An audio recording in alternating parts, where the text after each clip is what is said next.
E allora questi erano il maestro Oscar Del Barba al pianoforte, Alberto Bardelloni alla tromba e un terzo e fondamentale contributo lo ha dato al trombone. Adesso lo recuperiamo perché lo abbiamo perso, eravamo qua. Un attimo soltanto, che ve lo dico subito perché sennò faccio una cazzata come la sto facendo adesso. Lo recuperiamo dopo perché mi è scomparsa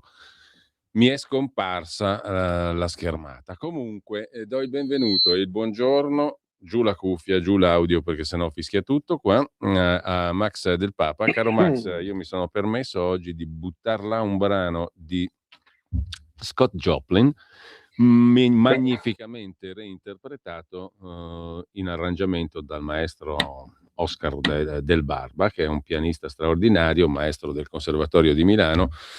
Ho sentito qualche settimana fa questo concerto con altri due soggetti, alla tromba e al trombone. Beato te. Giancarlo Roberti al trombone, Alberto Bardelloni alla tromba, Oscar Del Barba al pianoforte. Questo arrangiamento del grandissimo Scott Joplin. Devo confessare che il genere musicale che mi appassiona di più è il ragtime, di cui abbiamo sentito questa magnifica esecuzione, non solo al pianoforte come era originariamente Scott Joplin, ma anche appunto arricchita di tromba e trombone. Una roba di una bellezza secondo me stratosferica. Nella sala Puccini del Conservatorio di Milano, con altri due interpreti alla tromba e al trombone, c'è stato una domenica mattina un concerto favoloso, meraviglioso. Comunque, detto questo, è tirato su un po' il morale. Anche Gali però. Beh, certo, anche Gali. Mondo Maranza, la mamma la panza. Cos'è che ha scritto adesso? Ha scritto un'altra roba nuova, mi sembra, giusto? Sì, basta, viva Maranza, Mondo Maranza. Mi si gonfia. Sembrano un po' quelle cose di Abbatantuono. Sì, mi si gonfia la panza, Mondo Maranza, la mamma, la panza. Ha detto che è l'inno nuovo, l'inno della sinistra PD per il fronte del no. Ah, per il fronte del no al referendum sulla giustizia. La Maranza, la panza, sì, perché Scott Joplin, robetta, però noi abbiamo Gali, abbiamo questi qua. Scott Joplin è robetta veramente in confronto a Gali, anche da un punto di vista musicale. Non ho capito perché. Ma Gali è il figlio illegittimo di Sala. Sala, con la H però finale. Se li guardi. Beh sì, insomma, c'è una certa qual lombrosiana somiglianza. Mettigli quelle robe lì, mettigli quel mocio sulla testa, Sala uguale. I dreadlock. Sala con i dreadlock. Sì, non sarebbe male. Sì, in effetti, forse sì. Beh, quello che li difende in quella maniera lì. Dal punto di vista delle affinità elettive, però sicuramente non c'è bisogno neanche dell'esame del DNA.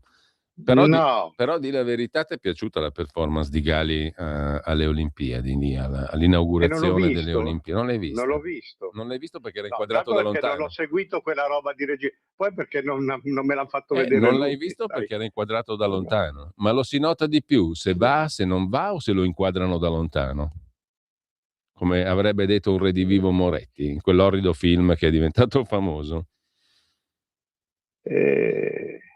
Lo si nota di più se fa il Maranza che gli si gonfia la panza. Ma non sto inventando io, è proprio basta quello, Maranza. Testo, Oggi basta. Ho letto il cardinale, quello là che assomiglia a Cesare Battisti, come si chiama? Cardinale col ciuffino. Ah, sì, ho capito, il Zuppi. Ha detto c'è accoglienza, no, c'è sicurezza dove c'è accoglienza. È un pazzo, cioè un provocatore, no? C'è sicurezza dove c'è accoglienza. Sì. Vabbè, questi sono gli effetti di Bergoglio, che era un satanista, insomma, dai. Sentiamo un po' sto brano, già che ho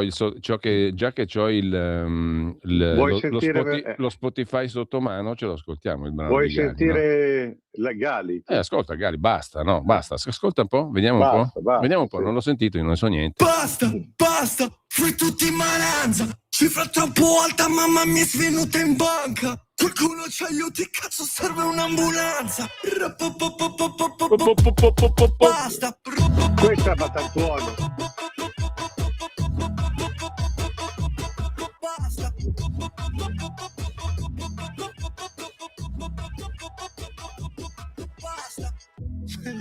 Nella sabbia sono i panni. Anche basta, grazie. So che tu ne dici tante. Mio fratello mi ha sparato sulle gambe. Ecco dove vanno i miei soldi delle tasse.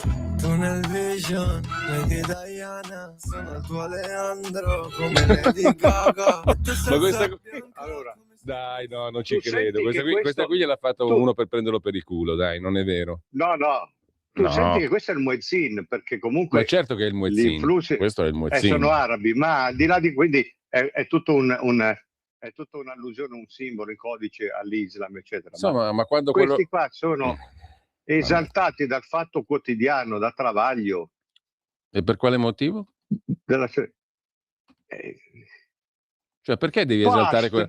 Basta. Cioè, ascolta, a me mi pare che a me mi pare, ma questo è a Batantuono, sì, ma veramente, ma il Batantuono lo faceva per ridere, questo qua lo fa piangere.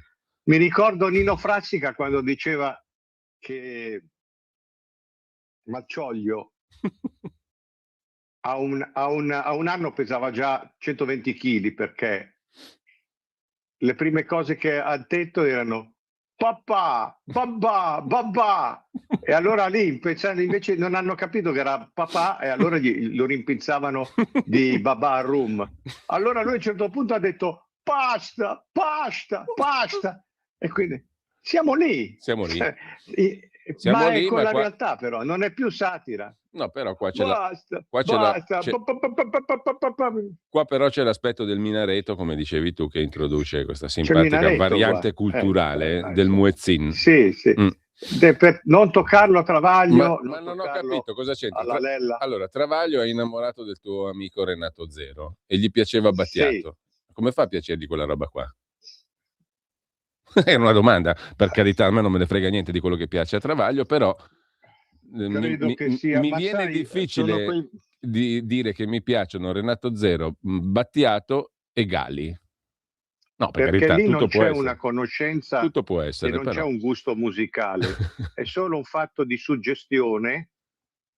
Cioè, Renato gli piaceva perché Renato fa delle belle canzoni ed è carismatico, quindi anche uno che non capisce niente, Travaglio non sa niente della romanza, della lirica, ma di tutto il recupero che fa Renato. Gli piace perché gli piace. Battiato gli piace perché era uno dei 5 Stelle, perché, diciamo la verità, l'ultimo periodo Battiato era andato di testa e quindi faceva dei discorsi oltre il qualunquismo, era per i grillini, era per i 5 Stelle. E Galli gli piace perché gli fa comodo. Travaglio di musica sa quanto una vacca svizzera sa di neutroni. Non solo di quello, ma quindi insomma così. Poi dopo tu puoi mettere il cipiglio, puoi fare la faccia scura, però quello non è parlare di musica, è parlare di altro, di suggestioni, di fascino, oppure di opportunismo. Mi piace Galli. Ma è una roba terrificante. Altro che immondizia. Ma non ti dico che altro che immondizia musicale, come diceva appunto il Battiato, parlava di immondizia musicale. Sì. Questa roba qua però non è solo immondizia, questa qua è proprio è anche muezzinamento puro, cioè vellica proprio quella roba lì. A Milano se giri veramente, cioè tu senti questa roba qui che viene vomitata da tutte le parti, le autoradio, i centri commerciali. Sì, no, ma se ti fermi è la voce del questo è il muezzin. Se te ti fermi a un semaforo in Piazzale Selinunte, quella roba qui è normale. Questa è la voce del muezzin. Fare. L'altro giorno mi è capitato di attraversare San Siro, no, in macchina, e ogni semaforo ti senti quella roba qua e la lingua araba. Ma non è un caso, e non è solo un fatto commerciale, i soldi, sai, Spotify, questa roba qui è quella che tira, c'è proprio un disegno, diciamo, culturale, è un disegno di conquista, così come quando il Maranza scanna uno o ammazza il cristiano copto o violenta una, non è solo un fatto di delinquenza spicciola, è applicare il Corano alla lettera. è marcare il territorio. Non lo dicono questo, ma sono atti deliberati. Cioè, il Maranza che ha scannato quel cristiano copto Liguria e ha riso quando per terra insanguinato lui recitava il Corano. Poi che non lo si voglia vedere, non lo si voglia dire, che il ministro Valditara dice adesso non facciamo allarmismi, no, per carità. Tu hai più sentito niente del pacchetto sicurezza? Te lo chiedo anche altro. No. Senti, e del pacchetto sicurezza dopo gli Escatasurri hai sentito più niente? Non lo so, adesso mi pare che non sia più una roba di primissimo piano, no? Non è più una priorità, no? No. Io che ti dicevo la settimana scorsa, questo passa. Però adesso c'è una roba di blocco navale, però non ho letto di che cosa si tratta esattamente. Il solito discorso, blocco navale, espulsioni, l'Albania, eccetera. Oggi i giornali sono pieni di sta roba, ma è sempre un parlare dell'aria. No, perché allora adesso te la spiego. Il blocco navale, poi il blocco navale viene fermato un'altra volta, allora bisogna votare sì al referendum. Allora, aspetta, è andata così se non erro, perché adesso mi sto documentando. Il decreto sicurezza è stato approvato il 5 febbraio, no? Dopo la vicenda Scatasuna. Alcuni temi sono stati stralciati dal decreto. Per quanto riguarda il capitolo migranti, asili, rimpatri, il tutto è stato trasferito in un disegno di legge, quindi non in un decreto. Ieri sono stati approvati dal Consiglio dei Ministri i punti su blocco navale, espulsioni, utilizzo dei cellulari nei CPR, però è un disegno di legge. Cioè in sostanza si fa quello che ha detto, mi pare... il Corriere della Sera lo chiama così, non metterti a ridere per favore. Blocco navale, tra virgolette, temperato, come il clavicembalo di Johann Sebastian Bach. Quello di Bach. Ben temperato. Ma l'aveva fatto capire Piantedosi qualche sera fa in televisione. Io non l'ho visto, però poi ho ricevuto messaggi poi di gente attenzione, c'è anche il divieto nei centri di permanenza e rimpatrio. CPR. Sì, certo, come no, sì. Come i coltelli a scuola, diciamo così. Come i coltelli a scuola, che stranamente hanno fatto la legge, prima invece si potevano portare anche le scimitarre. No, loro hanno fatto questo, prima hanno detto facciamo il giro di vite. Poi, come ha detto Piantedosi, no, meglio prevenire che curare, cioè, siccome tanto siamo in grado, non vogliamo bloccarli qua, no? Allora non li facciamo venire. Facciamo prima, no? Non li facciamo venire. Ma intanto questo è improponibile, perché verranno continuamente. E poi quelli che sono già dentro?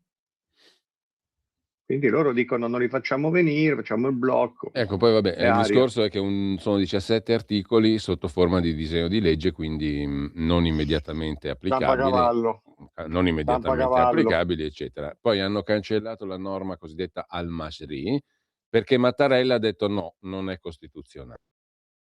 È contro i trattati. Cosa prevedeva? La consegna, appartenenza di chi può compromettere la sicurezza della Repubblica. Cioè se c'è uno pericoloso lo mandiamo a casa sua. A Mattarella ha detto che non va bene, non si può fare, perché l'espulsione diretta senza appellarsi a un giudice terzo ha fatto saltare il tutto. Così raccontano. Tutto cancellato, tutto rimangiato. Tu comunque anche col decreto devi passare comunque dal pubblico ministero e dal giudice, i quali faranno... No? Presumibilmente faranno quello che hanno sempre fatto, grosso modo. O sbaglio? Sì, lo dice, non cambia niente. Cioè, loro hanno detto, vabbè, non è morto nessuno, come si dice sempre. Vabbè, non è morto nessuno. Non è morto nessuno, si continua così.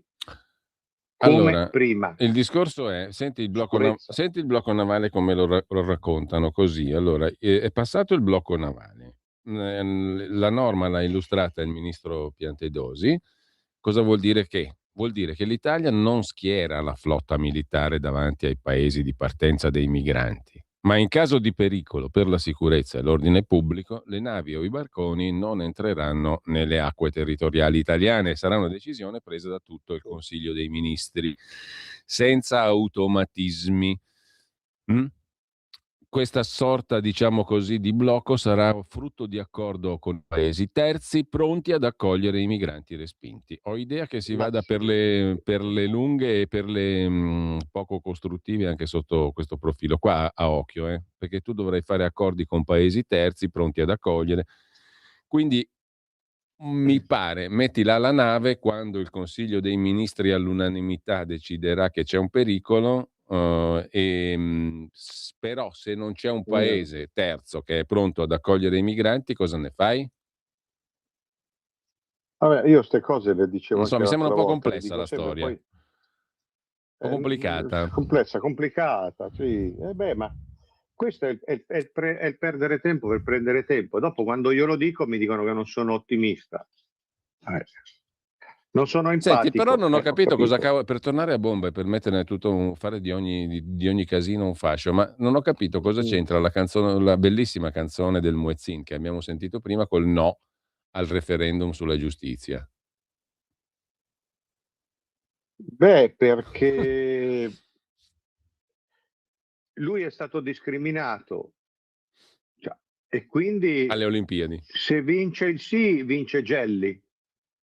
La P2, il piano di rinascita democratica. Sì. Chiaro, no? No, tu dici non è chiaro. No, non è chiaro. Ma Licio Gelli mi sembra che è già un po' morto da tanto tempo, diciamo. È il modo di ragionare di questi qua. Cioè, hanno preso degli atleti che hanno vinto delle medaglie e hanno detto votano no. Hai visto, no? Che è successo un casino, gli atleti hanno detto no, non ci usate. Hanno preso degli atleti che hanno vinto delle medaglie alle Olimpiadi e hanno detto vota no. Non c'è logica, però. Sai, noi arruoliamo tutti, hanno messo dei manifesti per votare no a un ospedale vicino a Cagliari. Cioè uno va là a farsi come me una biopsia, una roba, trova sto manifesto, vota no al referendum. È la tattica cinese dell'occupazione di tutti gli spazi, senza tanto guardare per la logica. Quindi Gali, papà, vota no. Ah sì, certo. Anche perché giustamente si sono presi due lì, Mosaner e Costantini, per il no al referendum. Esatto, sì. Ma è certo. Oppure c'è stato, hai visto quel bel video, no? Dove ci sono il saluto romano, quelli votano sì e quegli altri quindi antifascista. Quelli di Casa Pound. Però questi qui non hanno ricordato che fu il fascismo a volere, anzi a difendere l'unificazione delle carriere, perché così aveva sotto controllo tutti e due, no? Pubblici ministeri e giudici. Quindi teoricamente sarebbe una riforma democratica separarli. O sbaglio? Sai, era un altro momento. Ah, come diceva la taverna.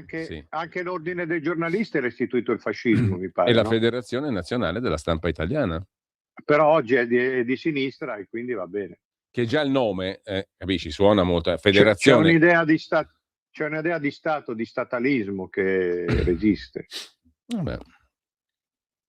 Quindi è questo, entra in quel solco lì. Tra l'altro, a proposito di referendum, tu hai appena fatto un pezzo, vedo adesso su nicolaporro.it, naturalmente .it, in un ospedale di Isili, in Sardegna. È uscito. È uscito adesso, sì, lo sto guardando prima. adesso. In un ospedale aspetta che vado a vederlo. Sì, puntano i manifesti che invitano a esprimersi per il no sulla riforma della giustizia in un ospedale. Ma perché io ci vado, tu lo sai che io negli ultimi anni sono un assiduo frequentatore di ospedali, no? Per ovvie ragioni. Cioè, vado lì, uno che sta in ospedale, dai, ti fai un attacco, c'hai paura di quello che viene fuori, sei preoccupato, sei stressato. Beh, non è molto, è abbastanza mortificante che oltre a tutto trovi dialoghi sulla riforma della giustizia, giusto dire no.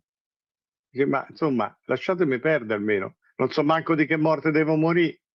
Questi occupano tutti gli spazi, è una strategia cinese. E allora dice sì, c'è sta cosa che... Ma dopo io do dei suggerimenti qua. Per esempio, no? Perché limitarsi agli ospedali? Fate anche i cimiteri, i sacrari, giusto. gli ossari. Perché limitarsi i veterinari?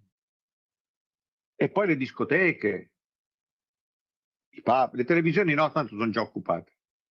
Però insomma, le arene, gli stadi, i concerti di Elodie, e la ficchi lì, vota per il no. Festa di Sanremo, tanto quello già l'hanno ripulito, no?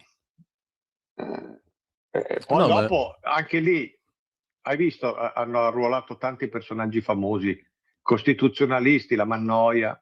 Sì, certo, Giovanotti. Gassman. Giovanotti. Il commendator Giovanotti, io tutto avrei pensato nella vita. Il commendator Giovanotti. Commendator Giovanotti, guarda che proprio dice uno si ammazza. Poi c'è quell'altro fenomeno. Però che... dico, il premio Nobel, Parisi, il fisico. Parisi, quello che cuoce la pasta nell'acqua fredda, un fisico, gli è andato il Nobel. Esatto. Allora dico, perché non arruolate anche nel fronte del no? Gli Askatasuna, quelli col martello. No, che poi in tutto questo, adesso noi ridiamo e scherziamo, ma c'è qualcosa di veramente osceno e immorale nel riesumare Tortora e Falcone e piegarli al no. Questo veramente è una cosa che mi ha... No. Altra cosa che ha fatto Travaglio. e Gratteri. Allora lì io mi sono permesso di andare un po' alla Nino Frassica, tra i testimonial del no. Gli Askatasuna, gli anarchici che fanno saltare i Maranza, il giro dei salesiani, che sono quelli di Ilaria Salis.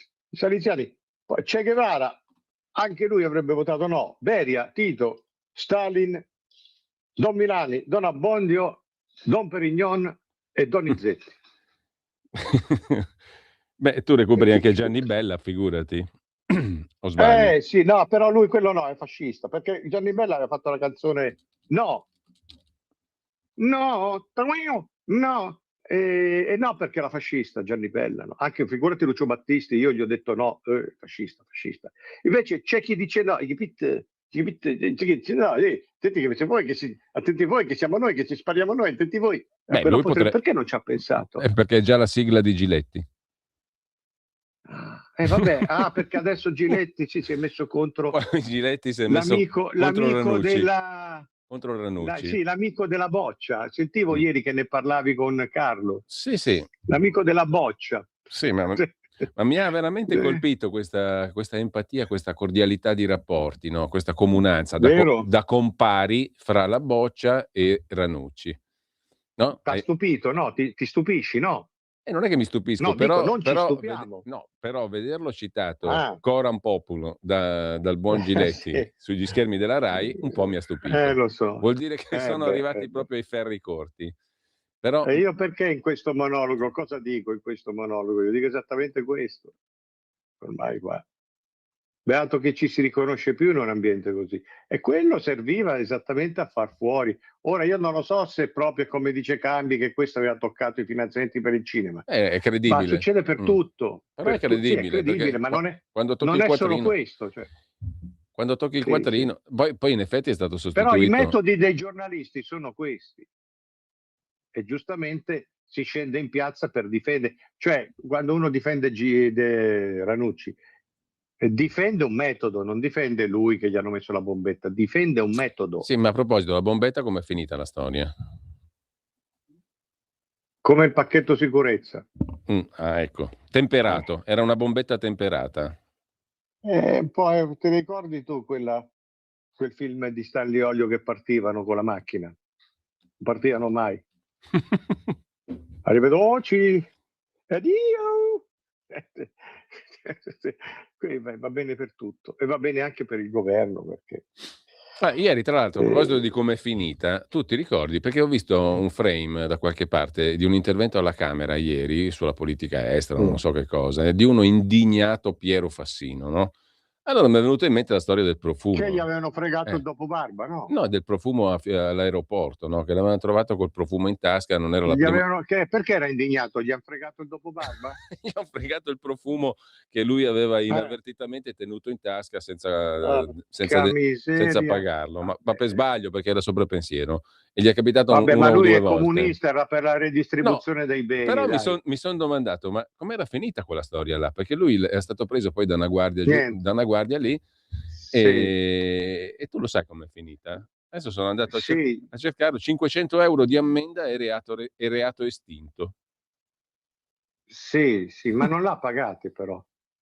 Non so se li ha pagati, perché il 500 dice euro... che l'ha fregate dal portafoglio di quello che gli stava vicino alla camera. Ma non se n'era accorto quello lì, neanche lui. No, gli ha detto prestami un attimo 500 euro che poi te li ridò. Non li ha visti più quello là. Reato estinto. Hai capito? Sì. Se lo facevo io mi andavo avanti per 145 anni. Vabbè. E poi ti avrebbero marchiato a vita come ladro. O no? Ascolta Max, senti che bel pezzo, senti che bel pezzo per il no che gli abbiamo trovato. Senti un po'. No, senti un po'. Senti un po'. Barbara.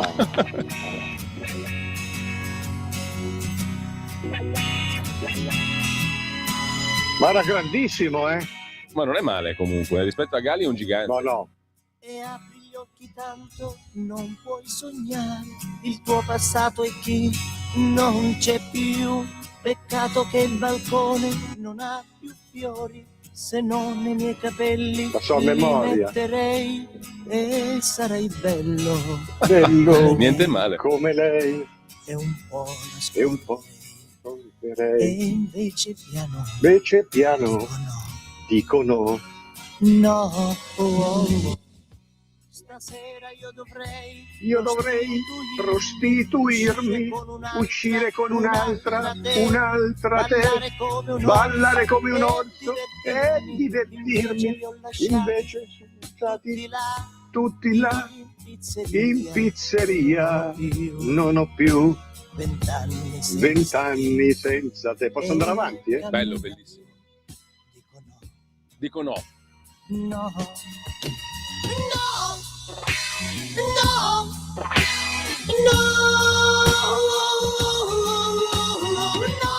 E così abbiamo trovato la canzone per la riforma della giustizia. Ma non la usano. A me tu non lo sai cosa mi ricordano queste canzoni qua. No, non la usano perché è troppo bella rispetto a Gali. Sì, anche. No, ma poi sai, parla di cose, maschilista, fascista. Vabbè. Comunque, Max è un genio. Hai recuperato anche questo pezzo meraviglioso che abbiamo goduto stamattina. Sì. Adesso andiamo invece dalle parti di Acerbis. Lo amiamo. Bene. Lo amiamo perché ci offre sempre le cose più buone e naturali. Linea Alberto Acerbis. Anche tu hai difficoltà a digerire, soprattutto nei cambi di stagione, bruciore di stomaco, mal di stomaco, gonfiore dopo i pasti, alitosi, potrebbero essere tutti problemi digestivi. Noi oggi abbiamo la soluzione per voi, il nostro GastroFree, il nostro integratore, il nostro protettore naturale dello stomaco alla bava di lumaca. La bava di lumaca che va proprio a creare una barriera protettiva sulle mucose di stomaco ed esofago. Volete provarlo? Un flacone 24 euro, ma stamattina chiamandolo 030 68 40 408 un'offerta speciale e straordinaria. 3 flaconi del nostro GastroFree a 59 euro. E se dite ascolto Radio Libertà, trasporto gratuito e anche un splendido omaggio speciale riservato solo per voi. Chiamate subito adesso lo 030 68 40 408 per dire addio a quei fastidiosi gonfiori, a quel bruciore dopo i pasti, a quel senso di pesantezza dopo i pasti, al reflusso, insomma tutte quelle problematiche dovute alla cattiva digestione. Chiamate adesso 030 68 40 408 per la vostra offerta straordinaria di GastroFree. Se ne è già volata via una mezz'ora, care amiche e cari amici all'ascolto. Se volete scrivere, poi vado a vedere i messaggi su WhatsApp, il numero è il 340 6709 659. Sì. Poi magari apriamo anche le linee tra un po'. 02. Ne ho azzeccata un'altra. Quale? Siccome non ho empatia. Cos'è che hai azzeccato? Io che ti dicevo sui Moretti. Ah, sì. Che questi erano fatta franca. Non andare in galera prima per non andarci dopo. Oggi vedo adesso qua sullo schermo, titolo della Verità, Kranz, i giudici credono a Moretti, sulla donazione dell'amico anonimo. Questo si è già capito come va a finire, no? Ma i familiari Allora, delle vittime li hanno aggrediti, io vedo sulla... poi rimarte. Sì, perché questi hanno detto, siamo noi le vere vittime, adesso quereliamo tutti. Cioè ci facciamo un altro po' di soldi. Allora gli hanno menato, però questi non vanno più in galera perché non ci sono andati prima. C'è gente che ha un concetto un po' sfasato del garantismo. Questi qua sono stati garantiti prima e dopo in galera non ci andranno mai. I giudici gli credono, capito? E secondo te dice non hai empatia, non hai... E andrà a finire così. Sei cattivo. Insomma, è già scritta la fine di questa storia. Sì. Diceva tu sei cattivo. Ma hanno detto tu sei cattivo con loro perché non hai figli. Ho capito, ma cioè io sono cattivo non avendo figli perché voglio la punizione di quei due lì. Siete voi che pur avendo figli non capite che quelli sono bruciati per niente. C'entra l'empatia. Allora questi la fanno franca. C'è già capito, no? Intanto, allora, dicevo... questi faranno un patteggiamento 3-4 anni senza applicazione della pena. Allora, ti giro un po' di messaggi. Morti. Avete sentito come si sono pronunciati i giudici sui 3 bravi ragazzi che hanno arrestato per i fatti di Torino? Scrive Luciana da Muggio. L'ha spiegato in dettaglio Giovanni Sallusti che vi ha preceduti per i 3 ragazzi di Torino dei fatti della Scatasuna, scrive Luciana da Muggio. E per quanto riguarda il no, non oso pensare cosa staranno facendo nelle università, oltre agli ospedali. Dopodiché c'è un amico che ci ricorda una cosa, Vianello e Mondaini, noi no. Bravo. E ancora, bravo. No. E ancora Vasco Rossi, naturalmente c'è chi dice no, ma l'avevamo citato prima. Buongiorno, scrive un altro ascoltatore, adesso quando ti beccano a rubare basta che dici che hai la sindrome di Fassino e sei al sicuro. Basta che dici che sei del PD e non ti cosano. L'Italia chiamò, sono del PD. L'Italia chiamò sì, invece dice l'inno nazionale, ci ricorda un altro ascoltatore. Marco... Mattarella non aveva cancellata quella roba lì del sì. Sì, infatti. Vedi che tutto torna. Tutto torna. Tanto per fare un po' di essendo egli presidente del CSM. Ciao Giulio Max. Allora, c'è Marco di Agrate che soffre di disturbi perché ci definisce una ventata di aria fresca in un mondo putrido. Oddio. Maurizio, ecco l'Italia. Bisogna dargli quello a Cerbis. Giusto. Sai il vento, i cose, disturbi. Una tonnellata di bava di lumaca. Ecco l'Italia, scrive Maurizio, che alza la voce per Cran Montana e poi i nostri giudici danno, dopo 9 anni, in sostanza soluzioni totali per l'albergo Rigopiano con i suoi morti. Come non si sa ancora nulla sui morti della funivia senza freni con cavo tranciato. Quella nel Verbano. La magistratura sul Lago Maggiore. La magistratura sempre ad annullare ogni giustizia e vedrete come finirà anche col blocco rimpatri clandestini, sempre da applicare da parte della casta dei magistrati. Dimenticate Boutros Ghali, segretario dell'ONU, e il Ghali Pascià del 1848, ci ricorda Roberto, un altro ascoltatore. Allora, tra un po' apriamo le linee 02 92, anzi le apriamo subito così Simone in regia se vuole ci può passare le telefonate allo 02 92 94 7222, però devo dirti Max che io sono rimasto molto colpito dall'attacco di un tuo articolo e adesso lo voglio citare. L'attacco di un tuo articolo è veramente feroce, è veramente fuori da ogni correttezza minima, non dico politica ma anche etica, morale, umana, sessuale, antropologica. Perché tu mi attacchi un articolo, sempre su nicolaporro.it, lo ritrovate, così, Concita De Gregorio è una donna vecchia, punto, non anziana, proprio vecchia, punto. Poi naturalmente tutto il resto dell'articolo si capisce cosa volevi dire, però non ti sei vergognato? Non ti vergogni a attaccare un articolo così? Io? Dici certo, io? tu. Maschilista che non sei altro. Ho fatto quello che meglio che potevo, poi non so, potevo far di meglio, ma questo è quello che mi è venuto in quel momento. Ma perché Concita De Gregorio è una donna vecchia? Perché pensa con una testa da vecchia. Cioè, lei ha detto che non è il problema, non sono i Maranza per l'Italia per i Maranza, che non li, come posso, non li valorizza, non li accontenta, non li vizia abbastanza, non li tiene dentro. Basta, diciamo basta, no? Basta. Queste sono cose che erano già vecchie 50 anni fa, figurati adesso. Il Maranza, no?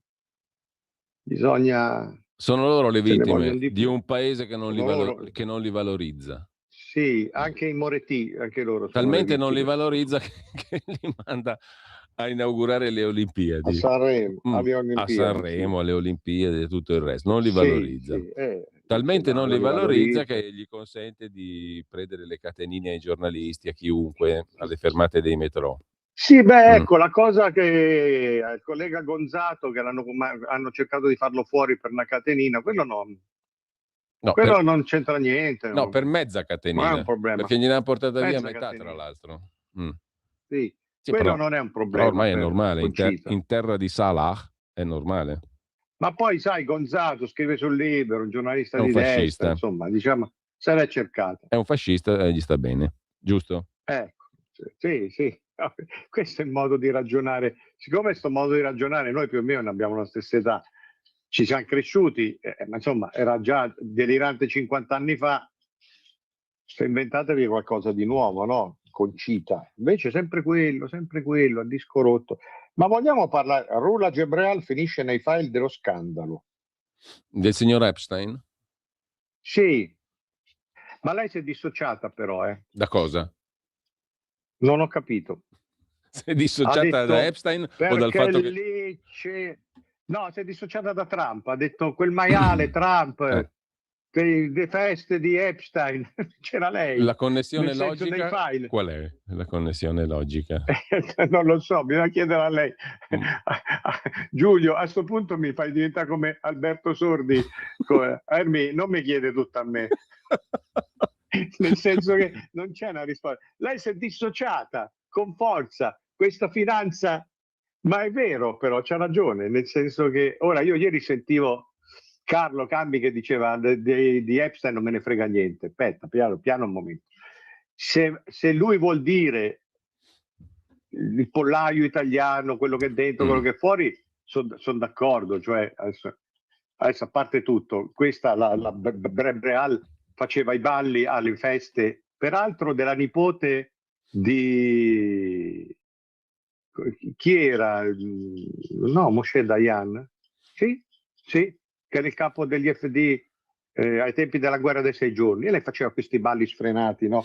Per cui siamo anti-sionisti quando ci fa comodo. Allora, le panzane, le cose, hanno tirato il nome, quello, quell'altro, non significa niente di per sé, perché. Però ricostruire un certo milieu invece sì, è importante. Se usciamo dall'ombelico italiano, cioè io in tutti Chomsky, l'anticapitalista Chomsky, che difendeva gli Khmer Rossi, difendeva Pol Pot, poi ha difeso Hamas, sto rompicoglioni secolare, e stava lui contro il capitalismo, no, neomarxista, stava sull'aereo di Epstein, finanziere pedofilo. Woody Allen, sempre stato sui coglioni. Io non ho mai capito perché al liceo tutti ripetevano le battute di Woody Allen. Io dicevo, ma a me mi sa di viscido. Infatti, stava nell'isola. Questo invece è importante secondo me. Perché? Perché è venuto fuori una cosa. Intanto nessuno avrebbe potuto immaginare, neppure negli incubi più demoniaci, una cricca di diavoli, perché questi sono diavoli, no? Che ordinavano e facevano arrivare impacchettati dei bambini, tutti bambini orfani, no? Dall'Africa, dall'Asia, come lo vuoi, piccolo, nero, giallo, coso. Questo mangiava i bambini. No, vabbè, ma ci sono le prove di questo, Max. E non ci sono le prove, vabbè. Questo ha ordinato 1200 litri di acido per scioglierli, hanno trovato dei cadaveri nel giardino. Cioè qui si parla di gente che violentava bambini, li sopprimeva e li voleva clonare per farne altri da violentare. Si parla di cannibalismo, cioè questo è il pandemonio. Questo è il mondo dei diavoli, il regno dei diavoli. Allora, questa roba qua, nessuno avrebbe potuto, io quando sento dire io avevo capito tutto, no. Gente che fino a ieri non sapeva neanche chi fosse Epstein, che è perversa da 30 anni, però voglio dire, nessuno avrebbe potuto immaginare anche solo di sentire insinuare una roba del genere. E c'era tutta sta cricca. La vice di Epstein, che era quella Ghislaine Maxwell, no? Sì. Vice, amante, concubina, magnaccia, maîtresse, eccetera. È andata all'ONU a perorare la causa degli oceani, a perorare la causa dei ghiacci. Citava Greta Thunberg e organizzava un giro di pedofilia e di assassini, perché questi bambini sono stati soppressi. Allora, qua c'è una pedofilia globale che velava una pandemia globale, perché erano gli stessi, perché le mail non le abbiamo inventate né io né te. Come si fa a sfoltire il mondo da tutti questi poveracci? Risposta: che ci vuole? Si fa una bella pandemia, gli si dà un virus, poi gli si danno dei farmaci, ci guadagniamo 2 volte. Ecco, questa cosa qui, e facciamo la figura dei filantropi. Questa cosa, 15 anni dopo è andata così. Questa cosa l'ha raccontata anche La Verità sabato scorso. Un Covid era nei piani di Epstein e Gates. Beh, ma lì c'è scritto. Allora, fino a ieri si potevano dire questi sono complottismi, perché io la gente che mi corre dietro dicendo mi avevo capito tutto. No. Però se adesso i documenti ci stanno, va anche preso atto che ci stavano. Cioè c'erano dei piani, dopo dice sono state delle simulazioni, sì, grazie. C'erano dei piani e guarda caso questi piani poi si sono concretizzati. E allora non è più un complottismo. Io sono faccio sto mestiere, quindi non posso io imporre a chi mi legge una verità sul fatto che io avevo capito tutto. No. Però nel momento in cui la cronaca mi dà certe conferme, le devo dire, ed è quello che cerco di fare poi adesso col monologo che ho adattato, che ho riscritto. Insomma, io e milioni come me abbiamo avuto la vita distrutta. Chi è morto, chi ha un cancro, chi avrà conseguenze a vita. Perché? Con tutti quelli che dicevano che non era vero, siete matti, siete da TSO. Abbiamo avuto la vita devastata perché? Per una cricca di finanzieri, pedofili globali che si erano concepiti una pandemia. Ora, se a me mi viene il cancro per lo stile di vita è un conto, se a me mi viene il cancro perché l'hanno organizzato questi qua, se permetti è una cosa che fa girare un pochino di più i coglioni. E quelli che dicono ma no, ma qui corrido dovrebbero passarci, ci passeranno. Perché questo è il punto di vista, questa è la prospettiva. Non c'è margine di dubbio che questi dicevano bisogna fare una pandemia, farci miliardi coi farmaci e poi passiamo pure da filantropi. Adesso è inutile che questi... Bill Gates dice mi pento, la moglie dice sì, ti penti da solo, ma mi pento di ogni minuto che ho passato con Epstein. Ah, ti penti tu, ti assolvi da solo. Chomsky uguale, ha mandato la moglie. No, mi è molto dispiaciuto. De che? Non lo sapevate questo? Che questo era il demonio puro, questo era il demone puro. E adesso poi vedo stamattina Borgonovo sulla Verità, dicono anche Rampini l'ha detto, volevano in questa maniera destabilizzare il fronte conservatore americano, ma quelli che ne escono peggio sono i democratici. Io, è vero, però vado oltre. Io vedo che c'è un giro globale.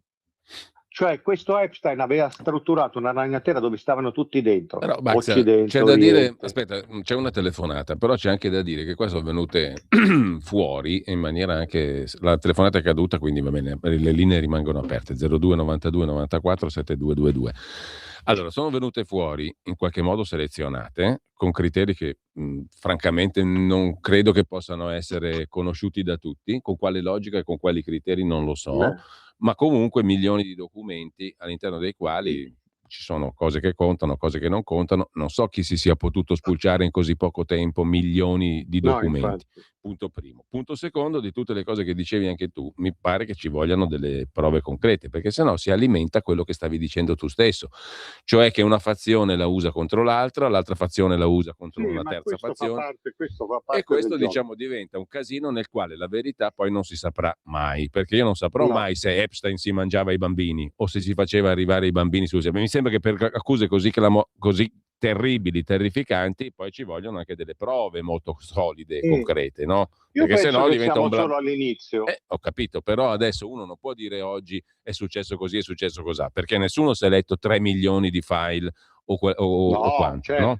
Quindi diciamo, e oltretutto non solo leggerseli, ma non solo leggerseli, perché a un certo punto poi ci vogliono anche le prove empiriche che reggano magari in un tribunale, qualunque. Per cui diciamo, uno può dire tutte le cazzate che vuole, no? Ma non lo faccio per una sorta di garantismo strambo, perché comunque non mi convince logicamente tutto questo percorso. Cioè, e lo vedo ad alto tasso di polemica faziosa, nel senso di fazioni, cricche, clan, tutti più o meno orientati ideologicamente, uno contro l'altro, eccetera. Però che questo stesse a capo di una cricca, di un'anonima pedofili, questo non credo che sussistano dubbi. Ma da quello che ho capito io, la più giovane aveva 14 anni, non 6 o 5 o 4 o 7. Per ora, poi non lo so, magari domani verrò smentito. Però 14 non è 5, non è 6, se vogliamo proprio essere precisi. Definisci bambino. Definisci bambino. O sbaglio? No, 14 anni già. Il punto è che qua ci stanno pure delle mail dove dicevano fammi arrivare il pacco, 8-9 anni, non di più. Adesso stiamo a vedere, però insomma, fammeli arrivare di quell'età lì, dall'Africa. Già 14 anni, insomma. Perché poi questi servivano anche... Allora, che fosse una congrega di gente che ha abitudini e passatempi che non sono né i miei né i tuoi, mi sembra poco ma sicuro. Ma da lì a tirare... Perché poi queste bambine qua servivano anche ad adescare i vari ministri, sultani, a creare reti, cose, filmati, eccetera. Reti di ricatto, eccetera, eccetera, probabilmente. Io sto su questo, cioè lì c'era una rete di ricatto, di pedofilia, che serviva poi ad alimentare tutto un giro di finanza globale, con tutto quello che ne conseguiva anche in termini di salute. Ora, bisogna fare la tara su tutto, però sulla sostanza che questi qua discutessero di come fare una certa pandemia che poi è riuscita perfettamente, chiudendo tutti dentro, questo non è suscettibile di dubbio. Questo ci sta, questo è lì, quello è quello che è successo e lo rivendicano. È inutile che Bill Gates mi viene a dire mi dispiace che frequentavo questo qua. Cioè la foto di Chomsky con quello lì che andavano alle feste. Io non te vengo a dire che Rula Gebreal stava dentro quella roba lì. Ma insomma, se tu frequenti una certa... Però stava a quelle feste... Che questo qui facesse feste, cose in tutto il mondo, dove stava in mezzo a festeggiare la qualunque ed era un ambiente... Vabbè, c'era pure Trump allora. Demoniaco. C'era pure Trump, era tutti amici, c'era pure Trump, hai capito? Quindi non è che vuol dire molto, cioè che le elite si frequentino e che si omaggino tra di loro, non mi pare una novità, non mi pare proprio una novità. No, c'è però la conferma che queste cricche di mafiosoidi, un modo di festeggiare abbastanza demoniaco. La conferma io la vorrei proprio per elementi che reggano secondo i canoni della logica e del giudizio, perché sennò siamo nel bla bla bla tante volte, secondo me, però mi sbaglierò. Al netto di tutto poi vorrò vedere cosa viene fuori, perché anche l'articolo che citavo prima della Verità è vero, no? Questi ragionavano sulla pandemia, sul virus, su come fare soldi.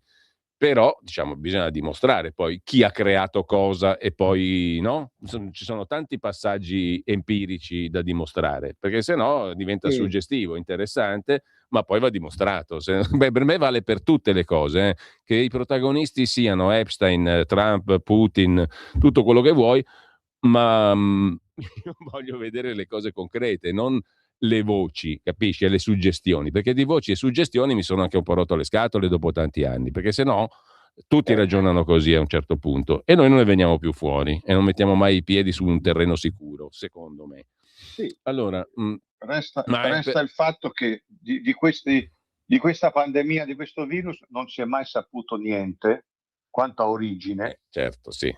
Davano la colpa al cardellino, al pangolino, e non si è mai saputo niente. Vero, questo è verissimo. Dell'antidoto. Mi sembra tutta una cosa molto... Non si è mai saputo, a distanza di 6 anni non si è saputo niente. Resta ancora il fatto che se io faccio un commento su X, arrivano subito stormi di bot o anche di persone reali che ti dicono devi morire, devi andare in manicomio, stai zitto, non parlare di quello, non parlare... Ma questa qui è il frutto malato delle suggestioni, no? Cioè tutti suggestionati, tutti cretini. Non solo. Allora, intanto abbiamo un po' di messaggi. Ma mi pare che ci sia anche... Guarda, io adesso quando sento anche tanta gente, in particolare da sinistra, bisognerebbe capire perché, che su sta roba di Epstein dicono ma no, non ne parliamo, mi sembra il caso, non mi sembra il momento. Sono loro che associano certi segreti ad altri segreti. No, non parliamo di pandemia, non parliamo di ste cose. Come non ne parliamo? Allora, Max, c'è una roba globale. Ti giro un po' di messaggi Sì. Che sono arrivati. Allora, sentiamo intanto un audio messaggio 10:48, credo Giovanni. Buongiorno carissimi, sono Giovanni. Ma vi ricordate della lettera che la ex moglie di Berlusconi ha pubblicato sulla Repubblica quando parlava del drago? Ecco, non vi ricorda niente rispetto alle cose che si sta parlando oggi di Epstein.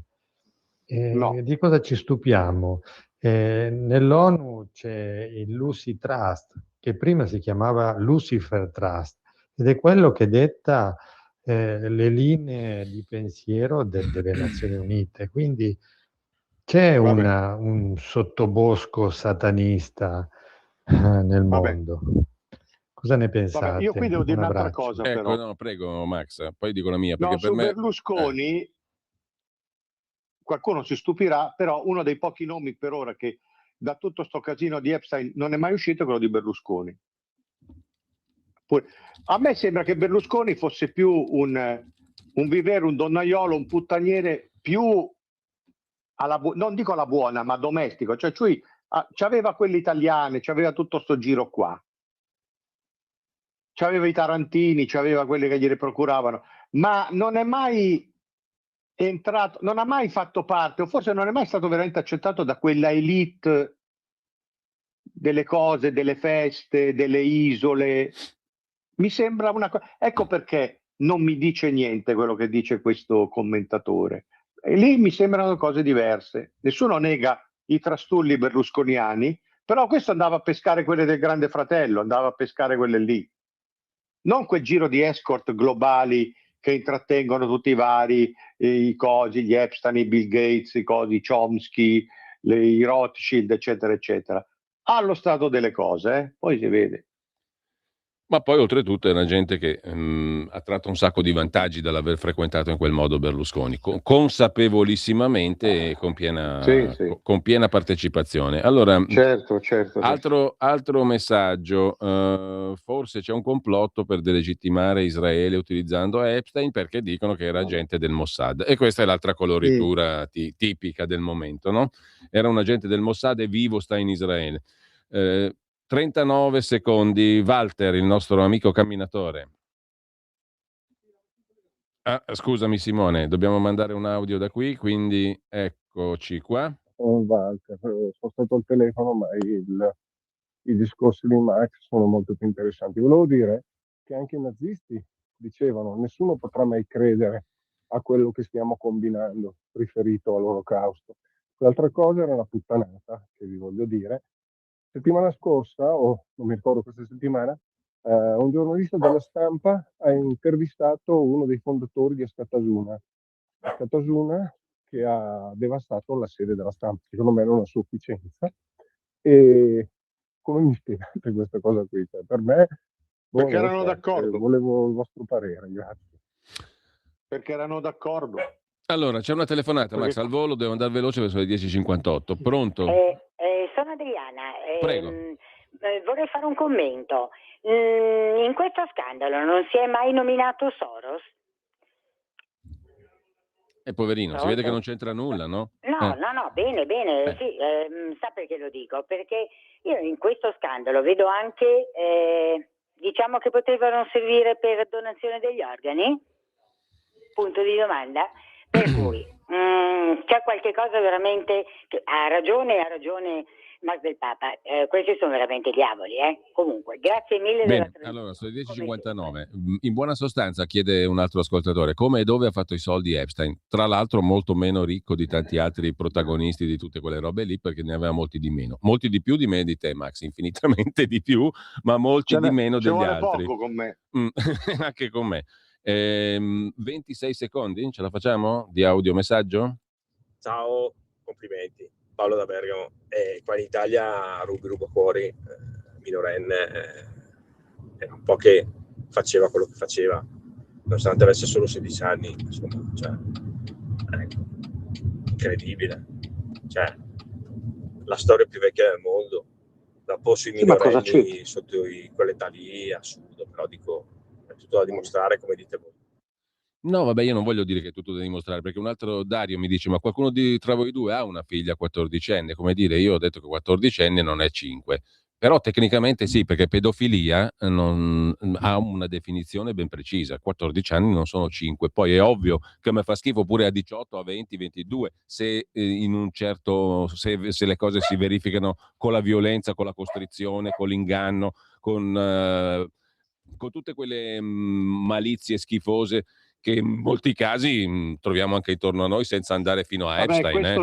Questo signore non ha capito bene il senso in cui tu non ha capito quello che si diceva. Sì, appunto, però io volevo possiamo tagliare la testa al topo e dire che comunque questa era pedofilia a tutti gli effetti, cioè era comunque un giro che poi fosse 14, 15, pederastia, quello che vuoi, però era un giro di una nefandezza ignobile. E su questo non c'è dubbio, perché gli hanno spezzato il collo in carcere a questo qui.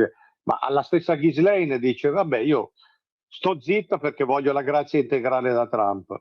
Però insomma nessuno nega che ci fosse questo giro di ragazzini. Questo è più che provato. Poi sull'età, sulle sfumature è un altro discorso. Sull'età basta guardare i manuali di psicologia e anche quelli diciamo di psichiatria per capire che c'è un limite di età. E non è quello che è venuto fuori finora. Tanto per essere chiari, poi non sto difendendo naturalmente i comportamenti, perché lo schifo è schifo a 13, 15, 18, eccetera. Quando diciamo sei su una soglia di età molto bassa diventa pedofilia in senso tecnico. Ed è ancora... Io vorrei chiudere con una nozione molto così, ma proprio sintetica, cioè abbiamo detto in termini di pandemia che questo era la conferma che gli stati, lo statalismo, il dirigismo, no, crea queste cose, crea la chiusura, crea la... Vabbè, però è vero anche il rovescio della medaglia, cioè lasciare tutto a una finanza globalizzata, senza controlli, senza limiti, che si mette in tasca gli stati, che usa i poteri dello Stato per fargli concepire e imporre leggi a sua unica funzione, con quello che poi... Cioè non ne esce bene neanche tutto questo filosofia del mercato, del liberismo a tout prix. Allora Max, dobbiamo riprendere l'argomento, sono le 11.02, Sammy mi sta fucilando in diretta, quindi buona mattina a tutti. Grazie Max, grazie a tutti. Ciao.